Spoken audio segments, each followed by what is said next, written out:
Olá! Eu sei que faz bastante tempo, esse ano foi uma loucura, bem diferente do que eu imaginei, mas entre coisas boas e ruins, tá aqui de volta os vídeos pro Vem História. E como não podia deixar, nós vamos falar hoje de feudalismo, parte da economia. Então, já curte esse vídeo, se inscreve aqui no canal e vem comigo, Vem História!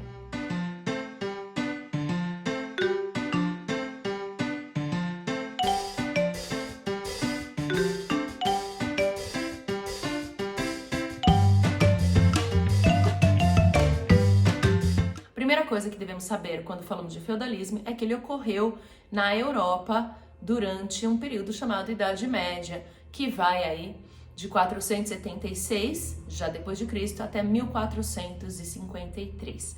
Porém, o período feudal, ele ocorre em alguns lugares da Europa, não é na Europa inteira, como a gente gosta aí de estudar. É que a gente generaliza, porque senão fica muito complicado. Mas o feudalismo ele ocorre principalmente onde hoje é a França, e em alguns outros pequenos lugares da Europa. Não é na Europa inteira.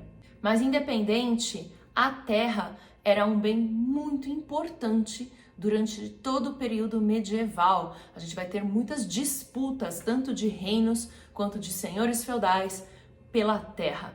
A palavra feudo vem de origem germânica, que significa bem dado em troca, que é o que vai acontecer. Qualquer coisa dada em troca de algo vai ser considerado um feudo, e principalmente a terra.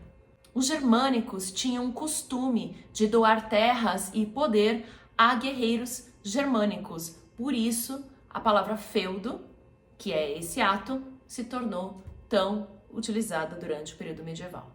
Para entender a Idade Média, a gente precisa entender que existem alguns fatores associados. Primeiro, os povos germânicos, quando eles invadiram Roma, eles trouxeram consigo uma série de crenças e valores que vão se misturar ao que foi ali restou do mundo romano para formar o que nós chamamos de valores medievais. Então vai ser muito importante a coragem, a honra, a palavra, a fidelidade, certo? Esses são valores cruciais entre as pessoas durante o período medieval. Além disso, durante as invasões dos povos germânicos ao Império Romano, as pessoas mais simples que viviam nas cidades, elas vão se refugiar no campo, a gente já falou disso, né? É o processo de ruralização. Volta lá no vídeo sobre o fim do Império Romano, para você lembrar. E aí, quando essas pessoas vão para o campo em busca de abrigo e alimentos, essas pessoas vão esvaziando as cidades e os campos se tornam, então, muito importante, né? A Europa vai basicamente se ruralizar, dando aí um pezinho para o início do feudalismo. Além disso, teremos o início da prática do colonato. O que é isso? Imagina você, família, vai para o campo, certo? Com uma mão na frente e outra atrás, você está fugindo, você está desesperado ali. E aí você chega para um senhor de terras que está precisando de mão de obra. Lembra que a falta de mão de obra no campo é um dos motivos para a crise de Roma. E aí essa pessoa precisa de alguém para trabalhar, mas ela também não tem condição de pagar um salário. Então firma-se um acordo, que é o colonato. Então imagina que esse dono de terras cede um lote e fala assim, beleza, ó, tá aqui um lote de terra para você, em troca de eu estar te cedendo esse lote para você produzir, você me paga uma parte aí da sua produção. E aí não existe então um pagamento em dinheiro, existe então uma troca. Cede-se a terra, então a pessoa ganha abrigo e a possibilidade de ter um sustento e dá para o dono da terra uma parte da produção. Isso a gente vai ver depois transformado em relações aí de trabalho dentro do período medieval aí do feudalismo. E por último, mas não menos importante, um dos fatores principais aí durante o período medieval e do feudalismo é o fortalecimento do cristianismo, da Igreja Católica no Ocidente, na Europa Ocidental.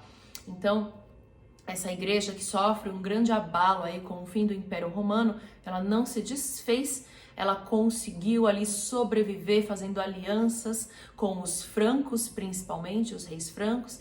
Volta lá no vídeo dos francos para você lembrar das alianças aí com a Igreja Católica que os reis fizeram, e ela garante então a sobrevivência, e essa fé vai se expandindo na Europa, que vai permear o imaginário, a fé e a mentalidade desta Europa agora medieval, cristã e germânica. Bom, com o fim aí do reino franco, a gente vai ter a dissociação desse reino, os nobres vão ganhar poder local e a gente vai ter o início então do que a gente chama de feudalismo. Então o que era esse feudalismo?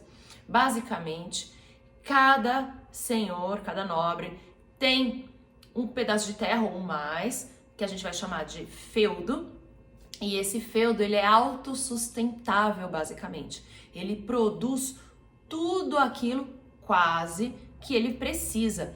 Então, é uma economia basicamente de subsistência. E aí você imagina que então, quanto mais terras, mais feudos um senhor tiver, mais poderoso ele se torna. Lembrando que nesse período toda a produção é feita de forma artesanal, é manual. Tanto a agricultura quanto a criação de animais e também a roupa, sapato, móveis, armas, tudo isso é feito de forma artesanal. E quem faz o trabalho são os camponeses aí que trabalham em forma de servidão, que a gente vai falar melhor no próximo vídeo sobre feudalismo. Eu disse que quase tudo é produzido dentro do feudo, né? Pois é, vinha de fora o sal e o ferro.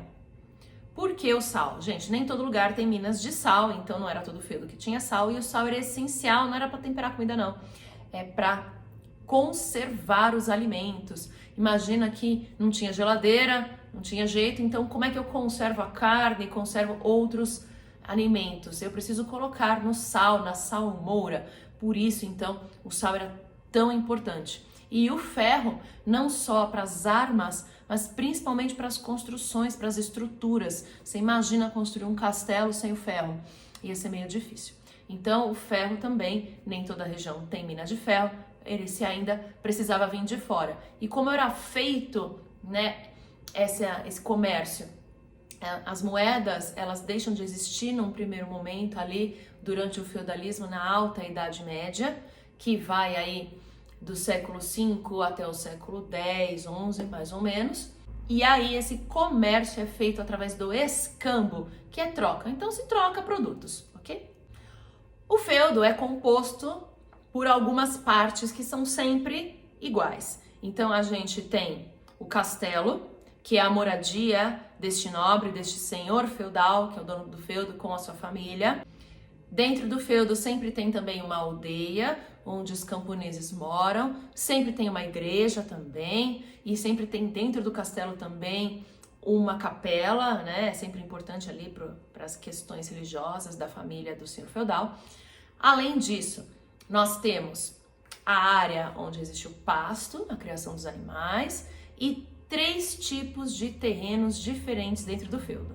Nós temos o manso senhorial, que são terras que produzem para o senhor feudal. Nós temos o manso servil, que é as terras que produzem para os servos camponeses. E nós temos as terras que são as terras comunais ou manso comunal, que basicamente são terras de uso comum. É a floresta, beleza? Se você já viu qualquer filme de Idade Média, você vai ver que tem lá o castelinho, a aldeia, a agricultura e as florestas. As florestas são os mansos comunais.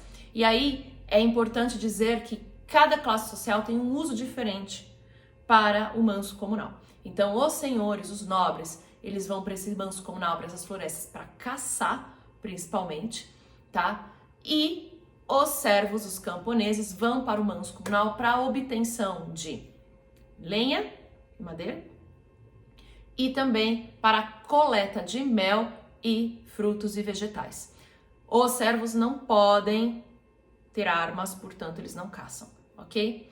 E aí a gente tem esses 3 tipos de terras e a gente vai ter impostos incidindo também sobre o trabalho. Como eu disse, não tem moeda. Logo, os impostos são pagos em forma de trabalho.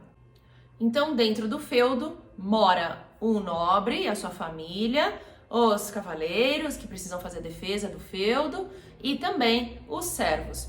E aí existe uma relação de troca entre eles, né? O senhor feudal oferece proteção, enquanto que os servos trabalham. E por deixar os servos morarem e receberem a proteção do seu feudo, o senhor feudal cobra impostos em cima do trabalho, tá? Então, basicamente, nós temos 4 tipos de impostos diferentes no feudalismo. O primeiro é a corveia, que é a obrigação do servo trabalhar no manso senhorial de 2 a 3 vezes na semana. A talha já era um imposto que o servo pagava em cima da produção do manso servil. Então, ele costumava pagar aí de 30% a 40% da produção do manso servil para o senhor feudal. Nós tínhamos também a captação, que é um imposto por cabeça, então incide por cada servo que mora dentro do feudo, e aí cada senhor feudal põe o imposto que bem entender, porque não existe uma lei em comum. Cada senhor feudal faz as regras, que são orais, não são escritas, para o seu feudo. E por último, a banalidade, que é o imposto que recai sobre o uso dos utensílios dentro do feudo, por exemplo, o moinho e o forno e até as ferramentas. Então, toda vez que o servo precisava usar essas coisas para o seu trabalho ou para si próprio, ele tinha que pagar para o senhor feudal. E paga como? Com trabalho ou com produção. Ou seja, vai assar 10 pães para si próprio lá no forno do senhor feudal. Uma parte desses pães ele paga como imposto, então, para o senhor feudal. Então, não preciso dizer que a alimentação da família do senhor feudal era bem rica, bastante farta, enquanto a dos servos não era. Dá para perceber que o período medieval e o feudalismo é mais complexo do que a gente costuma imaginar. Mas esse é só o começo, a gente falou só da economia, ainda tem muito mais coisa sobre esse mundo medieval. Então, já curte o vídeo, se inscreve no canal e ativa o sininho para você saber das notificações. E não esquece, vem comigo e vem história! Beijos e tchau!